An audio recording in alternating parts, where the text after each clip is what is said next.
Hello, and welcome back to Platform Enterprise, a podcast for people who are pissed off with capitalism. I'm your host, Rachel Donald. I'm an investigative journalist and a writer.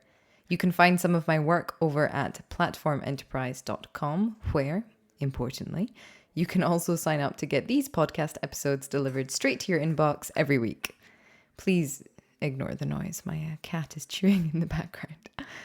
On this week's show is filmmaker Marc Silver. Marc made the incredible documentary 3.5 minutes, 10 bullets, which told the story of Jordan Davis's murder in 2012. Marc describes in detail why he wanted the film to reveal viewers' own subconscious biases, and goes on to explain how that same impulse reveals itself in each of his documentaries, including his decade-long project, The World is Forest, which explores extractive capitalism through the lens of ayahuasca rituals. This is an amazing conversation about society, culture, media, and nature, which cannot help but become a blistering review of capitalism. Please visit Marc's website, marcsilver.net, and treat yourself to every single one of his films. They are fantastic, and I hope this episode serves as a guide for his body of work. On that note, if you love it, please leave a 5-star rating and a comment to let us know what you think. Oh, and I do apologize in advance for the sound quality of this episode. It is a one-off, so please don't put that in your comment. All right, everyone, enough of me. Enjoy the show. Thank you for coming. I'm really grateful to have you here. Cool, thanks for having me. So you are a filmmaker extraordinaire. I've watched a couple of your films, actually. We watched 3.5 minutes, 10 bullets last night.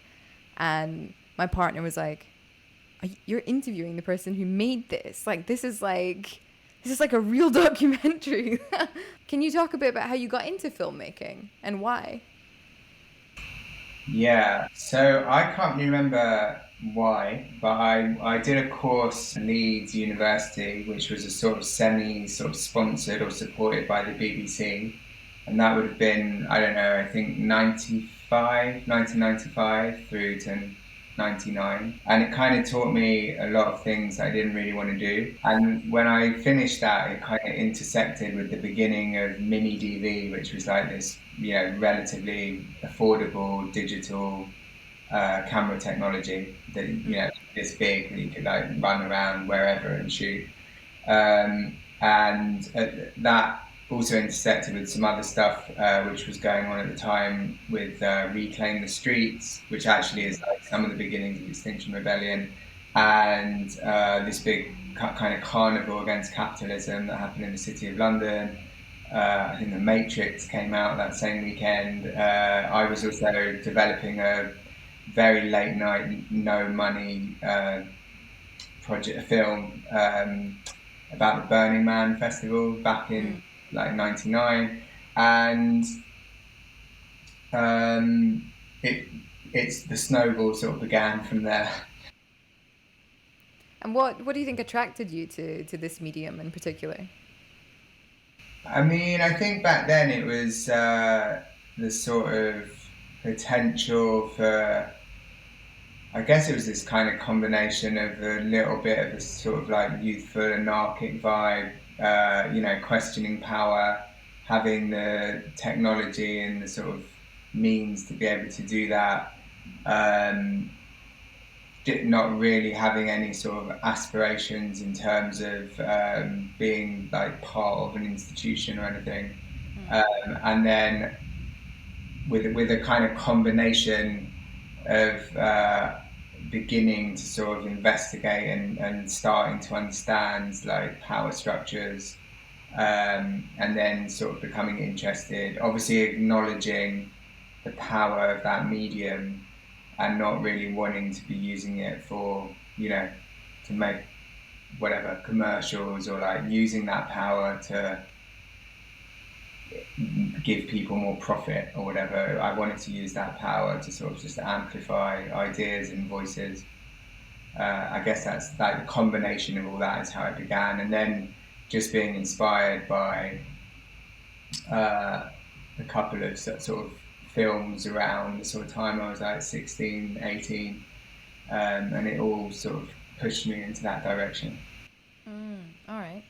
One of the things I actually wanted to ask you about later on, but you've just sort of mentioned it. You know, like film, using the power of film to try to highlight power structures and then hopefully subvert power structures by empowering people because it's such an accessible medium. How do you find that, like funding opportunities or the capital behind the filmmaking industry sort of influences what stories you're able to tell? So, look, at the very beginning, I was just doing very, very low budget stuff, very, very DIY, both cameras and editing. And that, I guess that got me to a certain point, and it was very, very outside of any sort of structure. And, me and a couple of friends were just sort of very fortunate that well, frankly, I think anyone who actually finishes a film is fortunate, but we were able to actually get some late night broadcast. Sorry, I'll wait for get some of that broadcasted, and then we kind of got a bit we got a bit burnt on one project that we did with the BBC, which led us to start working with a bunch of different musicians, where we would be creating the sort of visual backdrop for their concerts and stage shows and stuff. Which took us away from documentary, but we had all this material, like the rushes of all these documentaries that we'd made, that we were remixing essentially for these big screens. And I went from that. I did that for many years, and then kind of just had to pause that. The guy I was working with carried on working in that field, and I sort of moved more into feature-length documentaries, or back into feature-length documentaries. And I was just very fortunate that at that time, there was the beginning of a sort of funding movement that was less about commissioners and broadcasters and more about aligning sort of foundations that were interested in the power of storytelling and social change, and had started to sort of coalesce different people in different networks, which meant that, let's say you were an organisation that was interested in migration, then you might be interested in putting money into that film I was making, etc., etc., etc. And that whole scene is now massive. And when I first got into this, which would have been about 10, 15 years ago, it was sort of the beginning of this sort of new relationships. Now that's really, really changed, because the big streamers are sort of on board, and there's all it's a whole different system. But I just happened to kind of come up at the sort of beginning of this interest in social change, and where else you could get funding beyond the sort of traditional commissioners and funders and broadcasters. Why do you think that happened at that point? Do you think the general public was more keen to learn about these sorts of movements, or was it just a drive from the third sector?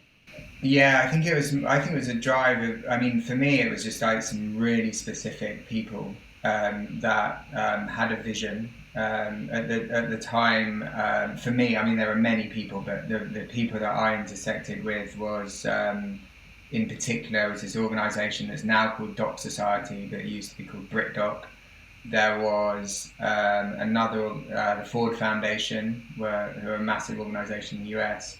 Anyway, there were many others who were sort of coalescing around the same ideas, but I don't think it necessarily came from audiences. I think it came from people who were working in those fields and realizing the sort of limitations of broadcasters in this type of area. And just one final question on that. Why do you think broadcasters were limited? Because now they have to be behind things now, because Netflix will fund it, or Prime will fund it, or somebody's going to find it, so they're going to have to catch up. But why do you think there was this reticence a couple decades ago? I don't even look. I wouldn't say that I knew that world well enough to know that it was reticent. But I think it was just in the small areas that I interacted with it. I don't know if it was reticence more than just sort of naivety. It was just, this is the way we do stuff, and we are the voice, and either adhere to this voice or, go and be independent. And I just think it was that they didn't have the vision or the imagination that there are many parallel trajectories within which to tell stories, and many parallel people out there who have stories to tell that don't necessarily like fit into the mold of at that time for me it was like the BBC, but like that was just my experience. All right, okay. What attracts you to the specific stories that you tell? For example, Jordan Davis's murder of 3.5 minutes, 10 bullets.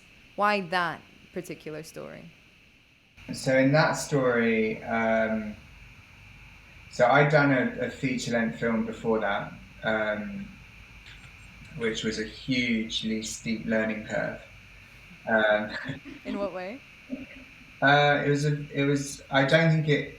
So it was a very ambitious. Essentially, it was a story of the discovery of this dead body in the desert of Arizona. And the question we sort of asked at the beginning of like the concept of it was, what does a dead body lying in the desert of Arizona reveal to you about the world? Long story cut short, that dead body was one of many that are found every summer of migrants who are traveling from South America, getting into the US, and then for various systemic reasons end up dying in the desert. And we followed the identification of that body and that body going all the way home. And if that wasn't enough, we then worked with Gael Garcia Bernal, who's a big Mexican actor, to sort of retrace the steps of this person who made this journey through Central America into the US. So it was a little bit sort of hybrid in terms of Gael's role. And it was also hugely risky to think that this body would be identified, because many bodies don't get identified. So yeah, if you asked me to do that now, it would ring all types of alarm bells, because I'm experienced now to sort of know what it means to take on a project of that sort of complexity. But at the time, I was like wonderfully naive, and it's like, oh cool, yeah, let's do that. By the time, so that I'm very, very, again, very, very fortunate that kind of worked. I mean, some people liked it, some people didn't like it, but whatever, it kind of worked. And I premiered at Sundance in can't remember, maybe 2013, or even, no, maybe, yeah, 2013. And someone who saw that film subsequently sent me, a couple of months later, sent me an article about Jordan Davis's murder. And by that point in my so-called career, I very much appreciated the power of like a one-person micro story containing hugely systemic universal issues. And I was starting to appreciate the sort of alchemy of like, wow, if you can get one individual human story that holds all of this other stuff, then it's totally worth, seeing if you can develop that idea. So when I received the first time I received that story, it was a wonderful sort of, it was like a moment which really rarely happens. Lots of other projects take me absolutely years to consider how to make them. But this one was just like, oh my God, I can see that whole film. Like, this is the film. And pretty much like 2 years later, that was the film. Like the post-it notes that were on the wall on the first day was kind of the film. And through the murder of one person, you were able to talk about hugely complicated systemic issues of race and guns and law and family, like all of these powerful issues in the US. And this was before Black Lives Matter was a thing, and before people used words like white supremacy, Uh, but it's a super interesting film to watch, like today, post Trump and post, well, not post Black Lives Matter, but post what Black Lives Matter have already achieved, and in the sort of age of pushing down statues and like asking who has the right to tell whose story, like all of those things that now um, are super cool, that those things are like all come to the surface. Back then that was still all to, back then that was all still to come. I found it incredibly moving and horrifying. And something I found really interesting about what you did, and I think it is like a kind of British filmmaker thing. Like I hate watching American documentaries because everything's just like made really, really obvious, like they tell you what to think or they tell you exactly what's happening. And this, it was a story about one boy's murder, and yet it was a story about race in America. But you really didn't, like, you didn't push it. Like, you really, how you told the story about race was listening to the Michael Dunn's recorded calls from prison, where he compares himself to a raped woman, a battered woman, the victim in all of this, even though he killed a boy within 3.5 minutes of pulling up to a space. And I mean, like, was that difficult to kind of pull back from wanting to like really go for him? How did you choose to navigate it like that?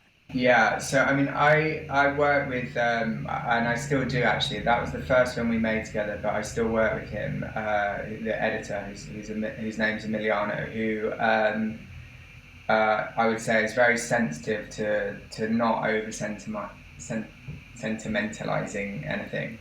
So partly that is down to a lot of nuance when it comes to editing. But also there was another sort of driver for that, which was if you present the killer up front as the sort of boogeyman, then yeah, like how are you going to learn anything, right? Like, because he's like the baddie from the outset. So where are you going to go with that? So there are a couple of things that happened. So it was sort of important for me that as a white filmmaker, but also as like a white audience, I wanted people to at least have the opportunity to reflect on their own like subconscious biases, conscious and subconscious biases, right? Because whilst, and that's a very broad spectrum, but whilst like you and I presumably wouldn't like lean into our glove box and pull out a gun and shoot somebody, there is a certain amount of conditioning that we should question, which is why do I have any understanding of someone like Michael Dunn feeling fear when 4 black kids playing really loud hip hop wearing pull up next to me in a Jeep? Why might that trigger fear? And that doesn't mean that I'm like in support of Michael Dunn, but I'm very interested, and I think it's like essential for us to undo and investigate, like, why does that trigger fear and not love? Like, so Michael Dunn obviously was like way up the other end of that spectrum and pulled out a gun and killed, blah, blah, blah, blah. That's what happened. But I really wanted audiences to see a little bit of themselves, or at least understand like some of the way that they had been conditioned to also have some sort of, for whatever reason, fear of that iconographic image of 4 black kids wearing hoodies playing hip hop. So partly I didn't want to like burst all that from the outset. Like, I wanted the audience to horrifically understand that, or reflect upon the fact that the conditioning that Michael Dunn went through, we have all been through, because it's just inherent in history and culture and the way that things have evolved. And by recognizing that, we can do something about it and stop it in ourselves, etc., etc. But the other, so it's a very long-winded answer, but there's all like different things which intersect to sort of help me answer. And the other beat to it was, we requested sort of interviews with Michael Dunn and his family and blah blah blah, and that was all turned down. They didn't want to do any of it. and then we discovered these phone calls that, you know, in all honesty, so it's absolutely crazy that within the prison system in the state of Florida, those phone calls are on public record. So all you need to do is like put in a request, and then you just get like CDs delivered to you. And we, you know, very, very quickly realised that the sort of unadulterated way that Michael Dunn speaks to his then fiance was going to give us an insight into Michael Dunn's character that in all likelihood we would never get in an interview. And then we realised how we could sort of slowly craft his character.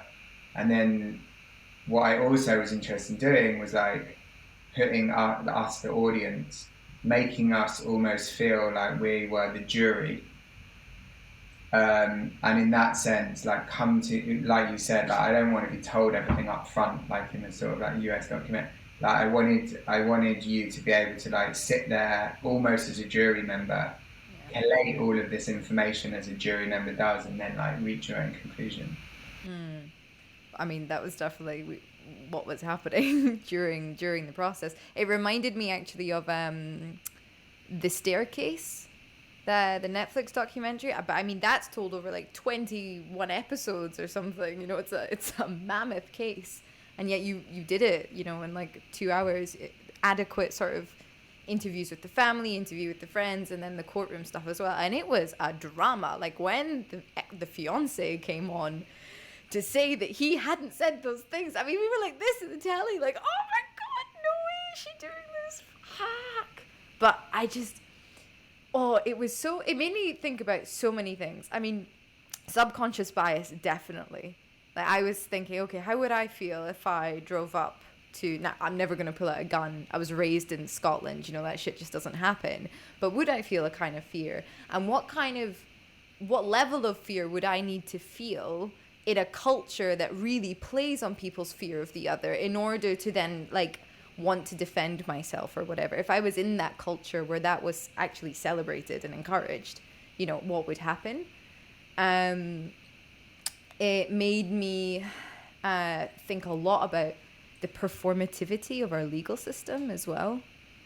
You don't get to see that happening in the UK so much unless you actually go and sit in a court because they're not recorded. But like that defense lawyer, the bullshit, the lies that they came up with that were obviously lies. And it's like, what, you know, Lady Justice with her scales, where's the morality in this actually, if it's just about winning or losing?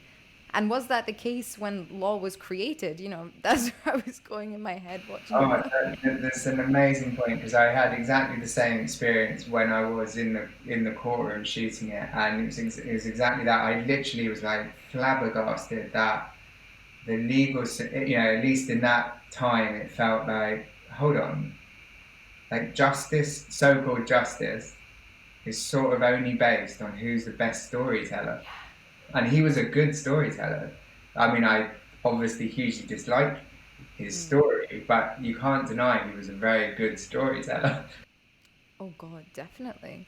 I mean, that thing about, for anyone listening that's not seen the documentary, the police officers that were called to the scene did not check the plaza, they didn't check the gas station, and they didn't check the car and the dumpsters and everything like that until 4 days after.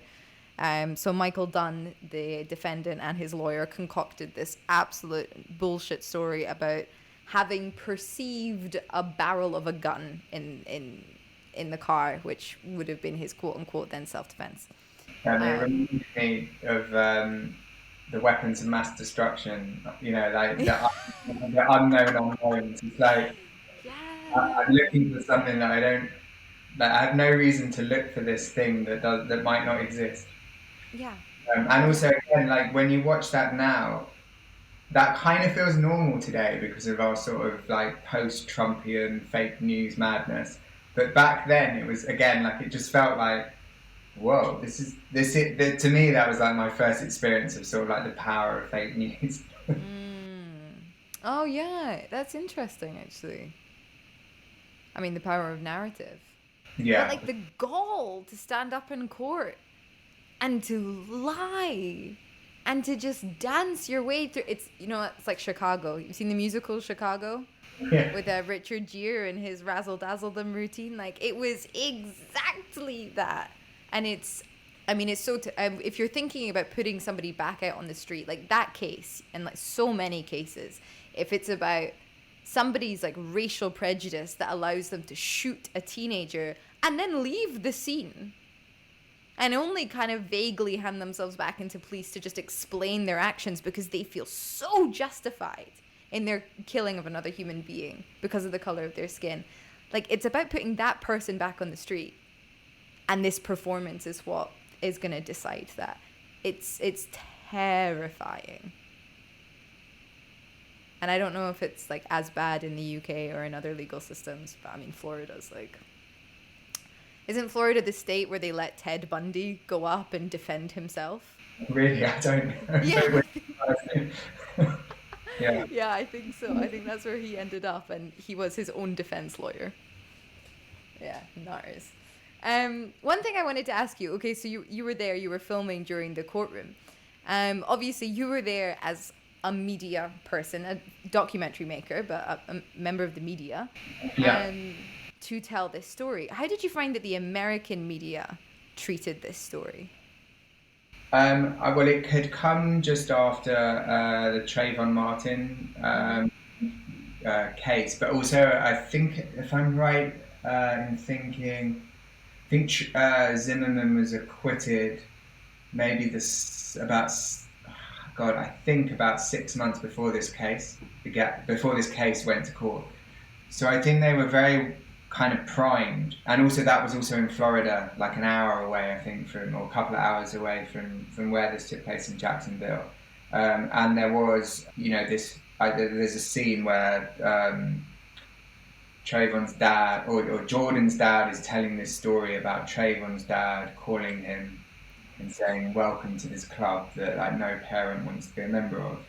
So I think the media was sort of primed for another one of these types of stories.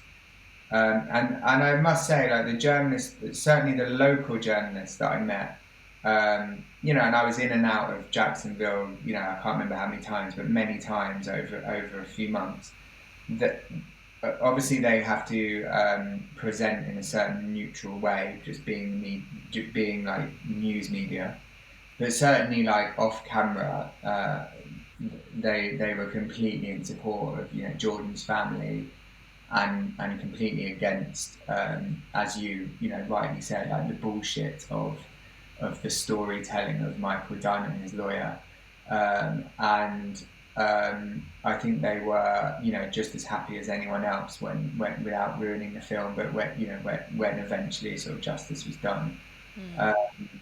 But I also I don't know. Can't speak to sort of non-local media, because I didn't really interact that much, because I was trying to engage with local media because they were sort of part of the story, like their representation of the case was part of the story. So I can only sort of answer that from like my interactions with local media, who were all like really cool. And actually we did follow, we didn't make it into the film, but we did spend quite a few days with one of those journalists and sort of got to understand Jacksonville through his eyes, which gave a bit more context to the Jordan Davis story. But in the end, we didn't need it in the film. All right. So who was it that was portraying the case as the loud music case, as opposed to the racial murder? Because that's mentioned in the film a lot, but the cultural context. Yeah. So that's a really good question. So from what I remember, that was much more sort of national and international, sort of, little tagline. I mean, I don't know if it was exactly CNN, but that type of media, like the big media, were calling it the loud music case. Isn't that interesting? Which you're absolutely right. Like, how on earth that's called the loud? It's like calling the Trayvon Martin the Skittles. I don't know if you remember the story, but he was, like, went out to buy some Skittles, and It's like calling that the Skittles case instead of, again, like the absolute racist murder case. So hang on, because this is quite an interesting dichotomy actually. Then, so local grassroots level, it was presented pretty objectively, and journalists were fairly, on the understanding that this is racial profiling, whether or not we can say it on camera. But on a national and international level, that was when the most important aspect of this case was ignored or downplayed. Because normally it would be the other way around. When we think of quote unquote ignorance, it would be on a kind of rural or local level, and the big actors in whatever industry would understand what's going on. So how do you... I know you're a filmmaker and you're not you're not a professor in like American culture, but No, but I think that's a really good point. And so I mean, I could kind of read it in two ways, and well, to be honest, like, without having all the sort of like references of a few, what is now 6 years ago or something, 6-7 years ago. But look, the way I could read that is that the loud music case attracts viewers and audiences, right? Like, it sounds crazy. So it's not. It's not necessarily that they were playing down everything else that was part of that story, and much more important parts of that story. But it was probably just playing up the loud music thing just to boost ratings. right, okay. That's not to justify it, because I totally agree. Like, why on earth why is it even about boosting ratings and not about holding up a mirror to what's actually going on? Yeah. And actually, this is a fantastic segue into something else I wanted to ask you about. Because, I'm a journalist, I work in media, and I am very, very painfully aware of kind of what's going on at the moment with this movement against quote unquote mainstream media. And obviously, like, photography and film and art are all forms of media as well. So I wanted to ask you, like, what you feel the different role is, like, a documentary maker would play in society and for a society, rather than just, your investigative news, like your panorama special, for example. I don't know. I think like the panoramas and the news and those, the energy of the energy they give off is, for me, it feels like the institutional voice, let's say. And I think what sort of independent documentary, it still uses, investigative journalism, or it still uses the skill set, that panoramas and the news and other TV documentaries need to use. But for me, the energy they give off is something different, and I think that the energy is more about empathy maybe than data.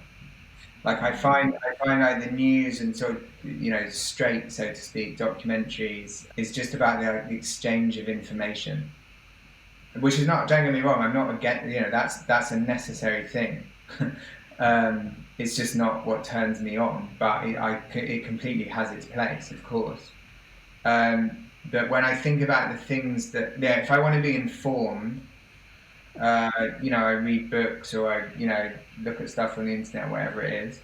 Or I watch not that I do, but I would have back in the day watched a panorama or something. But if I want to be moved or touched or have my perception of something shifted, I wouldn't go to those sources. I would go to a more, for one, this is a ridiculously broad term, but a sort of like more artistic reading. So they could have made a panorama, about Jordan Davis or any of the projects I've ever made, that there will be panoramas and news articles about them. But just whether they would have affected, I mean, let's just say you, because you watched it last night, like whether that article or that news piece would have affected you in the same way as that particular documentary did. I doubt it. Just wouldn't have. It would have worked on you at a different frequency, and I just kind of am more interested in that frequency than the sort of like news frequency. And I think the sort of the power to shift people's perception, it's more seductive, to do it through the sort of like artistic documentary trajectory than it is to do it through the news trajectory. Do you think that news could benefit from tapping into that emotive frequency just a touch, just a little bit more? Yeah, but I do, but for that to happen, it would I mean, the changes that would need to occur are just epic. Because the news doesn't perceive itself as needing to do that. It doesn't think that's its role, and it thinks of itself as like superior and objective and true. And also, in another way, you need time and money, or if not money, you certainly need time to build relationships. Let's say with like Jordan's parents, like the relationship I built with them, or the relationship we shared, would have been impossible for a news journalist to build, because that news journalist has to report within a certain amount of hours of a story. I had I can't remember exactly, but I was with them on and off for the best part of a year and a half. Yeah. I had 9 months to edit that film, and I had a great budget. We didn't have the budget. We as the project was evolving, we raised more and more money as as we sort of went through the trajectory of making the film. But it was enough money for us to sit with the story for long enough to like create something that was of its moment, but also future-proof in a way. Like the fact we're talking about it, 7 years later, yeah. and it could have been made yesterday, and which by the way is completely tragic, because we really could have made that film yesterday. You're talking about shifting perceptions. What was the outcome of 3.5 minutes, 10 bullets? Did things change in Florida? Well, that's a really good question. So I don't think anything systemically changed. Like, it's not like the law, which again, not to get into it all now, but there's a law that sort of allowed Michael Dunn to behave in that way, which was called Stand Your Ground. And it's in half of the states of the US. And as far as I know, it's still in half of the states of the US. It's not like, our film was made and suddenly everything changed. And this applies to, again, like all of my projects and many other people's projects. Like, what is the sort of relationship between, how do things change basically after you've seen a film? So there are millions of like micro, unmeasurable changes that would have occurred as a result of that film being put out into the world. One of them is quite big, that his mum, Jordan's mum, is now, I can't remember if she's a senator, I can't remember if she's a state rep. Anyway, she got very heavily into politics. Is now, sorry, she's a congresswoman. Sorry, that's who she is. So, that never would have happened. I'm not saying it happened because of the film, but I mean, her journey took her to that point, and the film was part of that journey. Who knows what like the knock-on effects of that are in terms of gun laws in the future or whatever, and people's understanding of race. But I don't know. Look, I'm sure you've spoken to many other people in this sort of field, but some people can directly connect very real changes that happened as a result of their, for want of a better term, art, I don't. It's not that I couldn't have gone down that route, but that's never really what sort of inspired me. But like the things that I'm inspired by, probably the films that I'm inspired by, the books that I'm inspired by, the makers of that work will never know about it. Like it's not something that's measurable.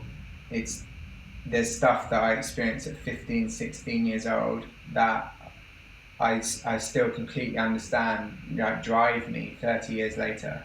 So just in my particular work, I, I guess I subconsciously and consciously make it in a way that I expect that the change that will come of it is completely beyond me and beyond any sort of structure or way of measuring. If someone picked the film up and took it to Congress and changed Stand Your Ground, obviously that's wonderful. But I think obviously that would be fantastic, but that's not really the intention of why I make, like, do stuff. Like my intention is more, I guess, on an immeasurable individual level, in some way countering like the mainstream narrative, which kind of goes back to like your whole podcast. Like why you run your podcast is like, I just want to inject things into that. I want to inject things in a way that counter the mainstream narrative, essentially. So, and I don't have the resources to measure the impact of that. I think we've talked about power at the beginning, and an important thing that needs to happen in the world is the redistribution of power. And one of the important facets of that is like empowering others, i.e., if a filmmaker makes a film and it inspires other people, then they can go out and enact whatever change they want to with that film. It would be I think it would be pretty weird, actually, if the white British filmmaker was then the leading activist for whatever movement that could have been born out of 3.5 minutes, 10 bullets. It's not your place. You did your part in the ecosystem of a community, and it's on others to take up that kind of mantle. And I think that's a redistribution of power that we should celebrate, really, rather than, I don't know, try to measure. Yeah. For me, anyway. What are you working on now? Because I went on your website, obviously. It's very fancy. Didn't understand how to use all of it. Not a good website. But I saw that you're working on a Cambridge... Well, you have a feature documentary coming out later this year. We Are the Forest, Into the Forest? Yes, sorry, the world is forest. I had to remember. Sorry. The world is forest. Yeah, we're just we're just in the music and the sound at the moment. Oh, cool. All right, so I also saw you've got a Cambridge Analytica project underway, so definitely want to get into that. But can you talk about We Are Forest? Wait, the world is forest. God, sorry. Yeah. The world is forest. Yeah, don't be sorry. I'm still toying with the title, so okay. Yeah. So that is that's been a slow burner of a project. So I started that in 2013. Wow. Yeah, we just dipped in and out of it like once or twice a year for all these years. So now that it's finished, I'm just beginning to understand what it is. So it began by being a sort of film about ayahuasca, which is this, I don't know, for anyone that doesn't know, is this plant medicine that indigenous people in the Amazon regions use. And as I got kind of deeper and deeper into trying to understand what a film about ayahuasca might be, it really became, and I'm sharing this comedically or whatever, but I'm genuinely only really just sort of understanding what it is now that it's sort of in inverted commas finished and like speaking back to you, like you watch it and it speaks back to you. And this is what I mean, like with 3.5 minutes, it was what it was the whole time. But with this film, it's not at all been like that. It's and it's and it still isn't. But somewhere it's a film about our relationship with nature, the acknowledgement that we are nature, that it's we shouldn't and can't carry on thinking of ourselves as sort of like hierarchically above nature, or that nature is something to extract from or possess. So I mean, ultimately, again, it fits into like I imagine like the many themes that you're already like speaking with people about if you are investigating sort of capitalism. So in the journey of making that film, which by the way, I mean it actually links to Cambridge Analytica stuff, which we can get into in a minute, but essentially like the sort of Westerners going to the Amazon trajectory has always been this sort of extractive relationship, this colonial relationship. And you could even say that Westerners going to do ayahuasca is potentially part of that trajectory, and sort of new form of extractivism is it used to be rubber or oil or the trees or whatever, and now it's spiritual extractivism. And in some places that is, you could argue that's what's occurring. But at the same time, it's because this stuff is so nuanced. Many indigenous people are super happy that people are coming to the jungle and taking this medicine and starting to sort of, again, have their perception shifted and starting to sort of not just learn, but sort of experience through the sort of power of this plant medicine, that the trajectory, the one trajectory they were brought up on, which you could say is capitalism, is by no means the only way to live. So yeah, it's a very nuanced, complex thing to make film about. Yeah. And I have to. And I suppose it's a bit of a loaded question. Why just Westerners' relationship to the Amazon? Because the abuse of other people and the abuse of the rainforest in particular has been conducted by every single nation. There was a genocide against the people of Papua New Guinea, the Indonesians.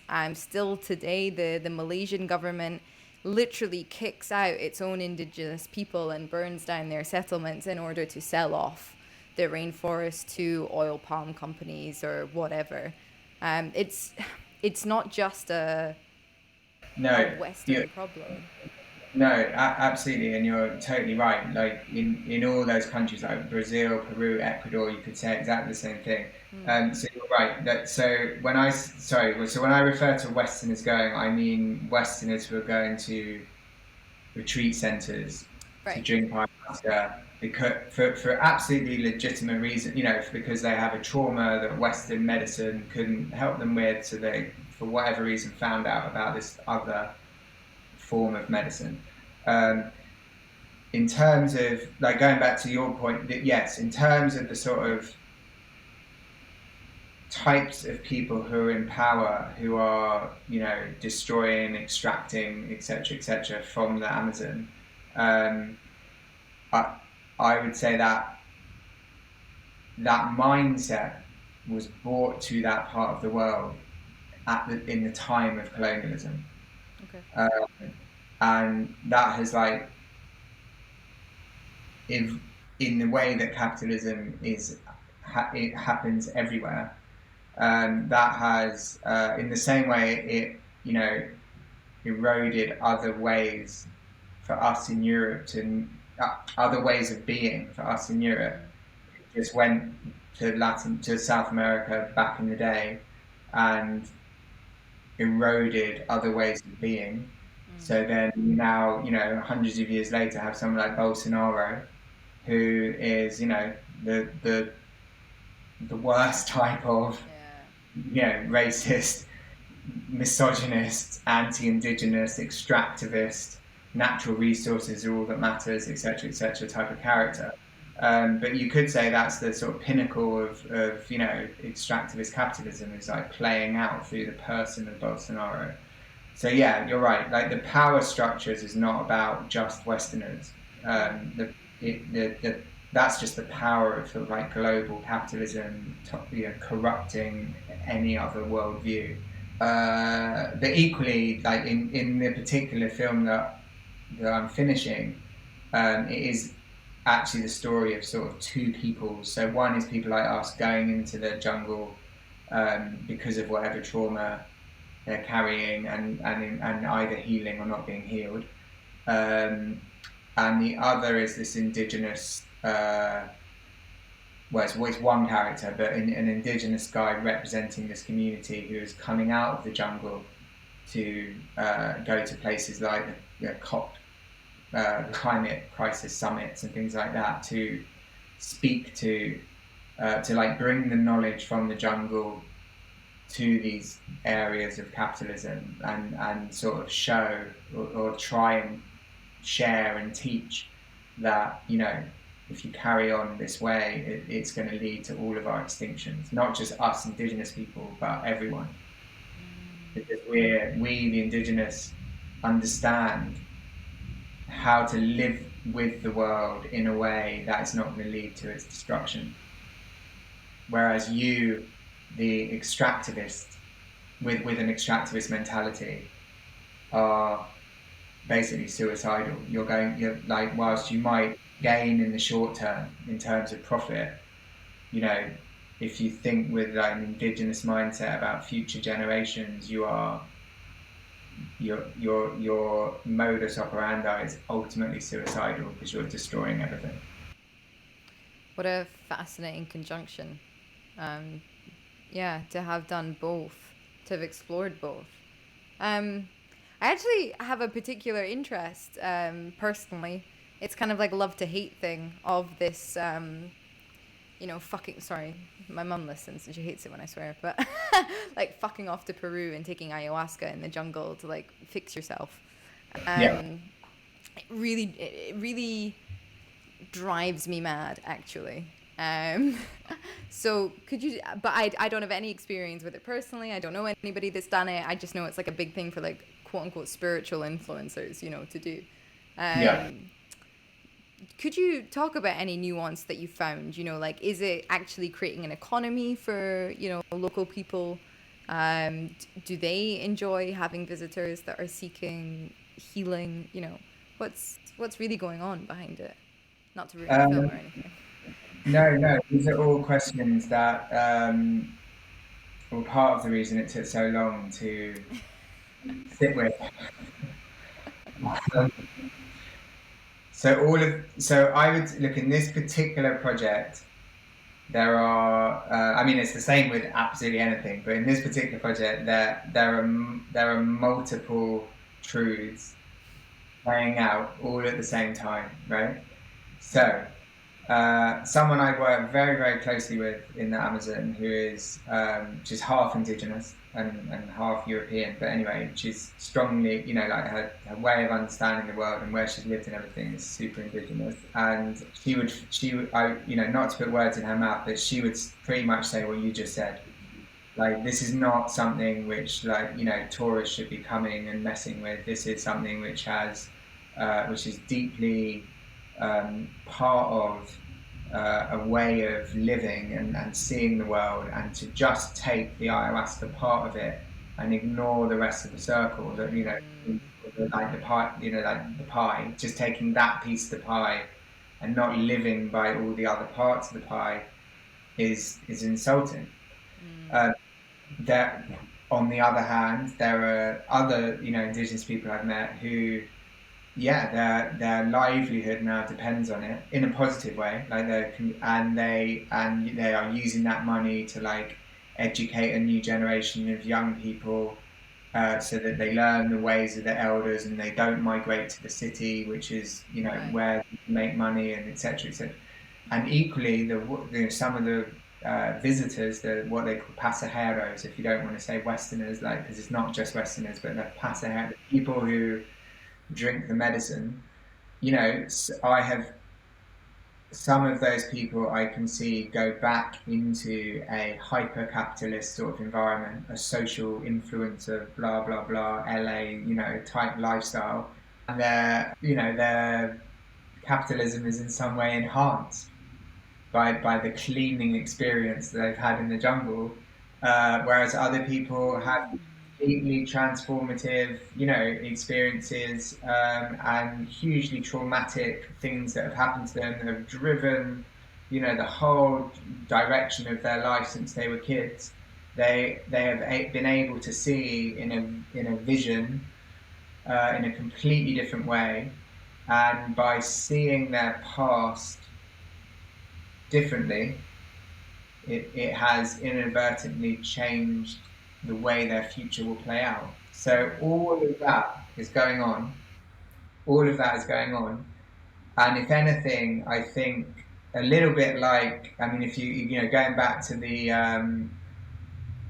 subconscious bias of what we were trying to bring to light in 3.5 minutes, it's like, if we are having a conversation about all of those nuances, it can only be a good thing, because currently no one's really talking about all those nuances.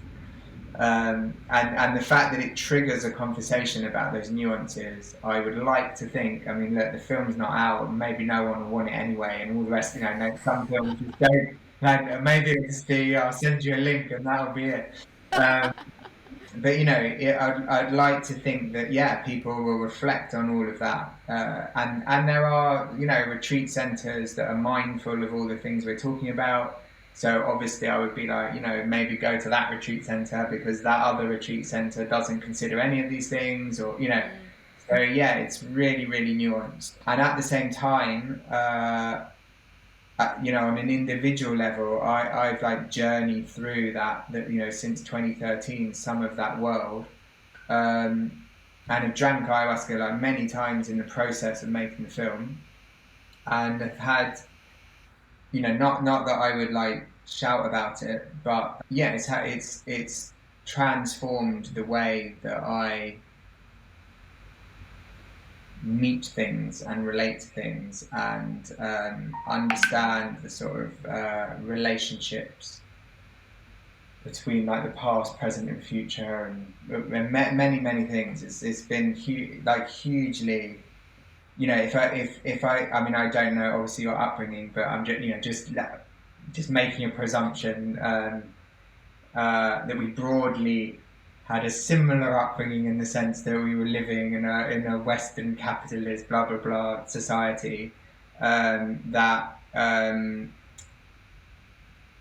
was only ever taught one way of being and one way of seeing the world, and if you want to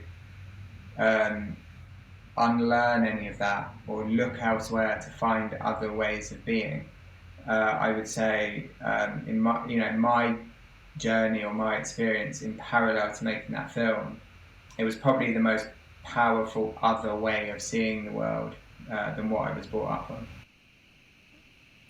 How difficult has it been, or easy, to bring those lessons home? To bring that vision home? Yeah, so I think that is a process. So at the beginning, just amongst friends and family, it's a very like evangelistic sort of, oh my god, I just got back from, firstly there's a whole load of hype and bullshit and iconography, like all, stuff that you've got to like understand what's real and what's hype and what's internet and what's this and what's that. But and that's just like in your general research, as you would do anything. Like, am I going to go to this place and what's it about? But then you have like the experience of doing it, which is an extraordinary experience if you've like for me coming to it new. But then I think over time, when I started, for me personally, when I started to understand that it is not something. That to really begin to understand it, you have to understand like everything else, essentially like the context from which it comes. So when I started to understand that, then I think I had a sort of more legitimate relationship with it. rather than it just be a sort of like really interesting psychedelic peaky type of experience, which was great, but it's sort of totally contextless. And then, once I started to understand the context around it, then the meaning of it and the impact of it and how it transforms my day to day, inverted commas, became more powerful. Like even the first few times I went there, nobody mentioned to me, I mean nobody, the history of rubber extraction in the Amazon, which is basically like sort of rape, torture, and pillage of indigenous people. Of which all of the profit went back to places like the City of London, which is no different to the system that exactly the same kind of like geopolitical system from like 100 or 200 years ago that is in place today. Nobody mentioned that, and so all these Westerners are going there to heal their traumas, and nobody's speaking about like the so-called, putting words in their mouths, but like there's no conversation about indigenous trauma. Yeah. There's only like the Westerners. So, once I started to understand that ayahuasca is just one part of something, a completely different worldview, then it became more interesting. Can I just say, I find it really fascinating how you're grounding this conversation about spirituality in like the physicality of the world, like the Amazon and the people and the history, because so often conversations about spirituality kind of end up, in lofty, abstract places, kind of like a hangover from all of the religions that really want to remove us from the body and from our place on this earth. And I'm finding it particularly just fascinating. I don't think I've ever heard somebody speak like this exactly.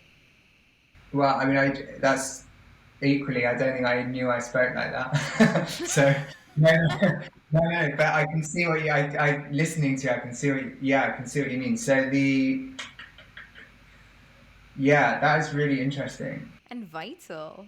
I think part of everybody's quote unquote healing is going to be making peace with the soul, the mind, and the body being one, being all of the flesh and being limited flesh. One time only flesh. Yeah, and I think you could, say the same of the earth and the plant and the animals and and that. I guess that's kind of like partly what I mean when I say that over the course of making that film. So look, I understand, like, I read The Guardian and, I know what environmentalism is or, power structures are. Like, I know intellectually, and I'm a left-wing, blah, blah, blah, London, all the rest of it. But none of that is experiential. Like, it's great information, and it's the information that I'm magnetized to, but it's not experiential. It's just like intellectual. And then I think like the experiences that I've had in the Amazon, or with certain people in the Amazon, made me experience this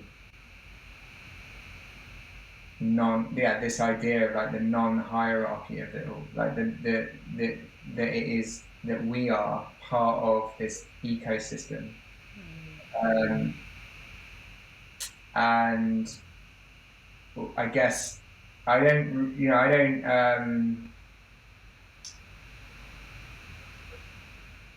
guess I think of religion as just like another form of storytelling, and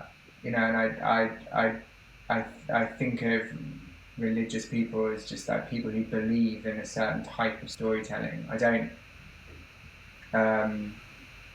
So for me, it's not. I'm not sure I would even be able to speak to the sort of subject of spiritualism. I think I just speak to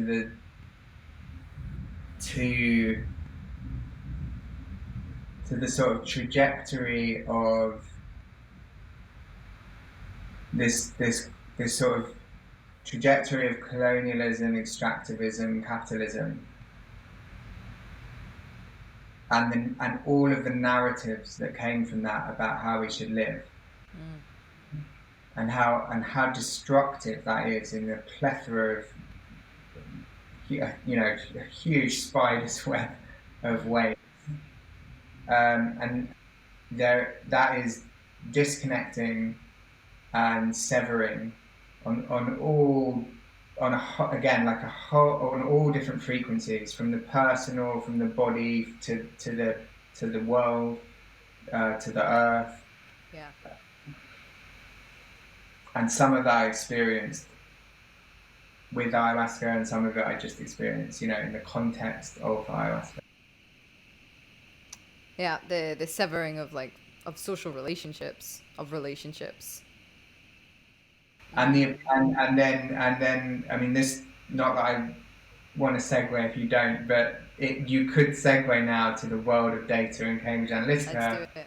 Okay, and the whole capitalism thing, because I was exploring over the course of all these years the Amazon stuff, and in parallel I was exploring the data stuff, and there was a very powerful sort of moment where I realized that this is the same fucking story. And the reason it's the same story, ultimately, is because if our route, before we went on the journey to the Amazon, or before we went on the journey into the world of data, we began that journey under the belief system that everything is there to be taken. So whether it's rubber, oil, Amazon, spirit, whatever, it's there to be taken. Like, that is our belief system. And in what I mean, like capitalism, right? Now, the exact same thing is happening with data, because the journey began at the same starting point. We entered into the world of the creation of technology and AI and all the rest of it from the starting point of extractivism, because we enter into everything from that starting point for hundreds of years. That is our starting point. So it's no wonder that the system of data and Google and Facebook and Cambridge, it's all about the extraction of our data to be used to enhance somebody else's power or somebody else's profit, which is no different to going to the Amazon and extracting whatever natural resources from there for someone else's power or someone else's profit. And when I started to understand that the story of data is not about technology, it is a story of power. It's just another, technology is a tool, but the real underlying problem is a story of power. So that's been my since 3.5 minutes. This sort of journey this sort of parallel journey of which you would think are two completely different trajectories, like the natural, sweaty, humid, organic jungle stuff versus like the cold, like screen-based data stuff. Actually, has now become sort of one story to me. The distinction between the two, perhaps, and perhaps I'm wrong, that I find interesting, is that the Westerners going into the jungle, or I can't remember, what was the word for it? Pasajeros. Pasajeros. So the pasajeros, like travelers, journey. People going on the journey. Yeah, but they mean it. Once you've drunk the ayahuasca, you're on a journey. Yeah. Okay. But are people that can afford a retreat, you can afford to jump on a plane and go on a retreat and go and take ayahuasca in the Amazon jungle, are benefiting from a natural resource for their own story that will probably, if it's a healing, will probably play into their position of power in the world in some way, a positive or a negative way. But what's quite interesting of data is, like, it is making indigenous of us all. The Yeah, yeah, billion, is it now almost 2 billion people on Facebook? We are all in the same boat in which all of our data is being extracted and sold in order to manipulate and propagandize, um, and bind ourselves up in a system that is getting increasingly difficult to remove ourselves from. So it's kind of like this fierce exploitation is like, I can't stop as I'm talking, I can't stop thinking of Madonna's stupid video that she released last year in the bathtub. COVID is the great equalizer. You know, like Facebook's kind of the great equalizer in a way. What they're doing to everybody. yeah, Um, yeah. No, absolutely. Because you're absolutely right, and yes, it doesn't. In a way, yes, the equalizingness of it is that it doesn't care who you are, what color you are, what gender you are, what sexual, like all, none of it matters. I just want access to you. I don't care about anything else. I just want access to you because once I have access, I can profit from that access in whatever way. yeah. Yeah. So, what are some scary details that you're finding out working with the Cambridge Analytica whistleblower that you could maybe reveal at this stage? Yeah. No. No. I there was another amazing journalist that worked on that story for 2 years before I came on board. I just came on board at the very end to do this film, alongside her story, and then had this relationship with Chris Wiley, who's the whistleblower, and we tried to develop a few bits and pieces that never came off, but it was a super interesting journey. But in parallel to that, I'd also a couple of other things had happened that meant I could like sit in that space for a long time. So one was I'd been building this relationship with this author Shoshana Zuboff, who's like wrote this seminal book on all this stuff, and I also had this sort of embedded fellowship thing within Amnesty International's tech department, which was funded by the Ford Foundation, amazingly, to sort of look at how can we start telling stories about this stuff, which is kind of completely invisible, in inverted commas, supposedly complex, and blah blah blah blah. So I've been I'm very, very fortunate to have the luxury of time to just like wallow in that space. And I probably can't tell you like any shocking stories that you already don't know, but for me, what it became at first, it was all super shocking, very discombobulating. The horrific sort of realization that there is, this, already it was pretty hardcore. That like the way the world was, but the understanding of how much worse it could get was very brutal when you first start realizing all this stuff. Um, but that said, it actually isn't the big sort of dramatic whistleblowing stuff that became of interest to me. Obviously, that is like ridiculously essential, but that wasn't the horror, let's say, was actually, and it took me a long time to realize this, but the horror was actually in the banal, meaningless, everyday fragments of our life, not the big political takeovers, and not it was in the granular details of our lives that are being collected. That is what is giving people unprecedented amounts of power.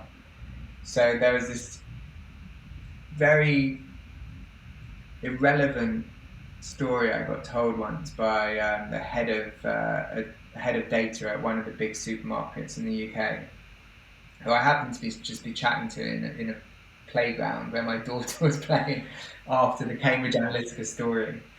So I just got chatting to a mum who was there, and then we kind of like bonded on this like crazy. I'd just done Cambridge Analytica, and she was head of data somewhere, and she said, "Look, check. What do I do about this?" So I know through my, the points club card thing in the supermarket that this woman, she bought some kosher hummus, so I can presume that she's religious and keeps the Sabbath on a Saturday. I was like, okay.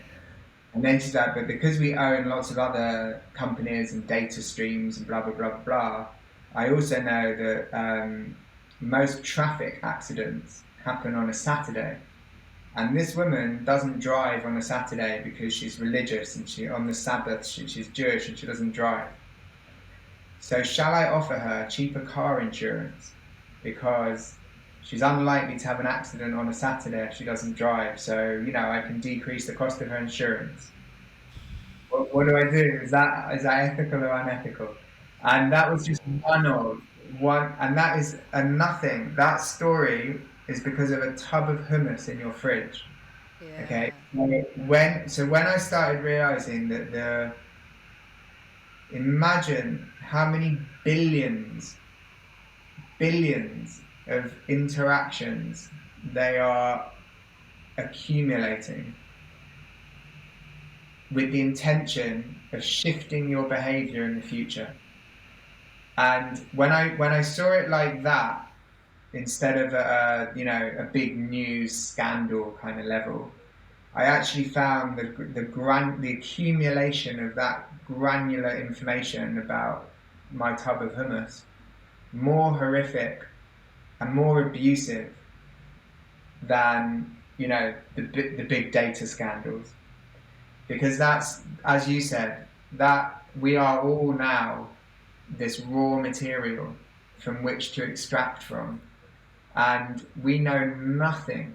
Like the disparity between what we know about what is going on and what they know about us, that disparity is so huge. Yeah. So I'm sort of, and the other thing that I guess like the kind of another big part of that world that I'm really interested in is how all of this is completely invisible. It's completely around us, and yet it's completely invisible. So we're completely unaware of the power behind these things. So at the moment, so I'm just developing ideas. But one of the ideas is about how to give people the ability to visualize the system that is being constructed around them.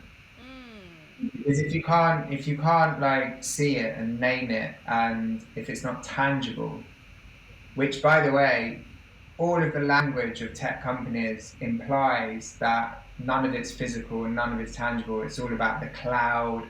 It's all about, you don't see the streams of data. It's all, the Wi-Fi is invisible. The storage facilities, we don't know, like the amount of energy it uses, all of it, nobody can see.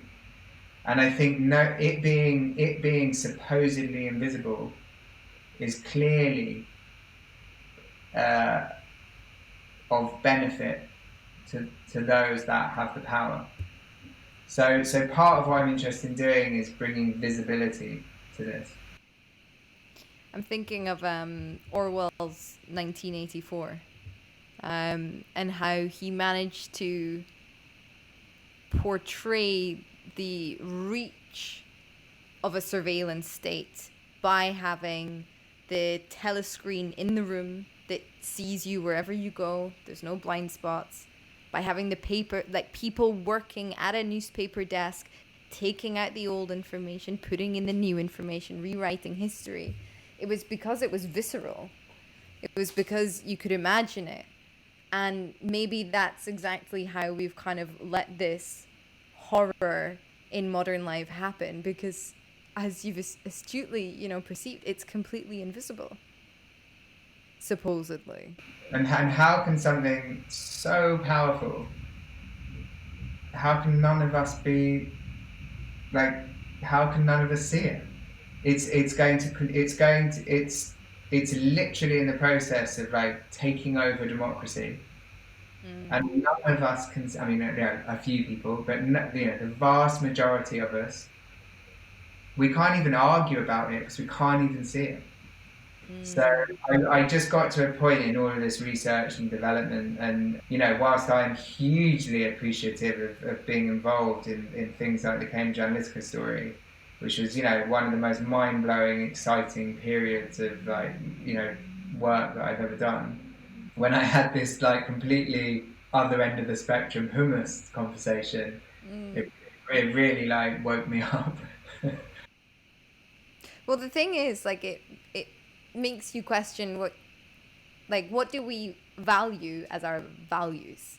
Because this is how they sell it, isn't it? But if we have more data on you, we'll be able to offer you deals. We'll be able, you're going to see ads no matter what, but we'll be able to offer you ads for what you need, And it's oh yeah, no, that does sound efficient and that does sound better. And I mean, if I can save some money, then why not? And it's that's where they get you, because in a capitalist system, the most important value, the most precious value is the financial value. So Facebook is hey, we'll connect you to everyone no matter where you are, and it's free. By the way, we're harvesting all your data. Yeah, but it's free though, isn't it? And everybody's on it. So how do you leave? And I'll be missing out on some kind of thing. And not just FOMO, I'm literally gonna miss connections. This is how the world is built now. I'm on this invisible thing. And don't get me wrong, I still want all of that. Yeah. Don't get me wrong, I want to be connected in that way, but I just don't want it to be at the expense of, ultimately my free will. I don't want to have to be manipulated in the future to connect to my sister in the present. Those two things don't have to, that doesn't have to be the way it works. I could be connected to my family in a digital way without having my data extracted. Absolutely. There's a new social network thing that's launching at the moment. It's called Satellite. I actually interviewed the founder and was so impressed with what they've built. I'm now, I try and help out in any way I can, essentially.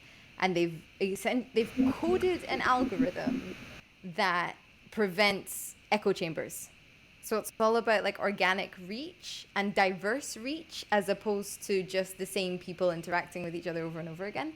Wow. And they've built the code in such a way that you can, and I don't, I know what it means now, but I'm still not very good at explaining it. You can fork it. So if they ever become evil overlords, if they ever become the next Zuckerbergs, anyone techie on the site can just take all of the data that already exists and create a new satellite for everybody to continue using that protects your data. Wow. Yeah, because they are so sick of, they're two Californians that are just so upset with how this dream of a utopian internet has been capitalized on by exploitative people, and they're trying to do their bit to help. Yeah, it's an amazing thing to see. Oh, Mark, I think I could speak to you all day about everything, but I'm not going to take up more than your time than I already have. Thank you for such a fascinating and varied conversation. No, the same. Thank you. Thank you. It's been such a pleasure. I'm going to have to, I think, have you back every time you release a film. Well, that would be every 10 years at the moment. That won't be that often. Oh, I have to ask you, and I forgot to ask you to prepare this actually, but is there somebody you would like to platform, much like Charlie platformed you? Yeah, let me have a think. There's a few people. I mean, in any of those fields we've been talking about, there's a few people I can send your way. All right, brilliant. Thank you, Mark. Thanks so much. All right, wicked. Thank you. Hello, me again. That was amazing, wasn't it? You can find Mark at marcsilver.net. That's Mark with a C, where you can stay up to date with all of his projects. And before you go, please don't forget to leave a 5-star rating on whatever podcast app you're listening on, and subscribe over at platformenterprise.com. Thank you so much for supporting the podcast. See you next week.